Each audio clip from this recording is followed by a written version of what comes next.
So Biruin nyo, di ba, ang gusto ni Rodante Marcoleta, parang bibehin pa natin yung mga Chinese official, yung mga Chinese Coast Guard. Yun ang gusto ni Senator Rodante Marcoleta, bibehin. Ibebi-bebi natin.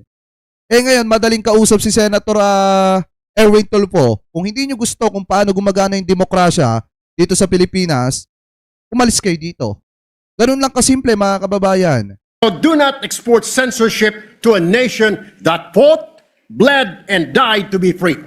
And another recent statement coming from the Chinese government threatening our officials of, quote, paying the price for making provocations and confusing right from wrong, unquote, pertaining to our claims at the West Philippine Sea. What is truly unacceptable is a foreign government acting as if it can police Filipino speech, intimidate Filipino officials, or shame Filipino into silence. Mr. President, our government officials spoke only the truth. They defended our sovereignty. They spoke as public servants of a democratic republic. They are correct, and the Chinese government is wrong. Wala silang karapatan na punahin ang malayang pagpapahayag sa ating bansa. Dahil sa kanilang bansa, walang tunay na freedom of speech. Mga kritiko ikinukulong at misteryosong namamatay pa. Ang mga mamahayag, pinapatahimik, opinyon, kinokontrol, tulad po nangyayari doon sa Hong Kong kung ilang kritiko nila ay kinulong na. Let us be very clear, Mr. President. The West Philippine Sea is ours.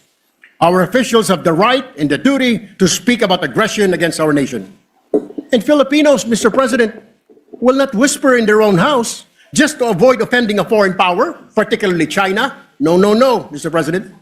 We do not take lessons on democracy from a government that jails critics. We do not take lectures on free speech from a system that suppresses it. Our house, our terms, Mr. President. Respect is not demanded. It is earned and it is mutual.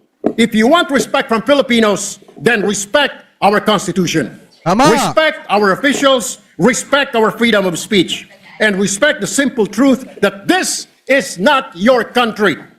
Mr. President, the Filipino people are not afraid.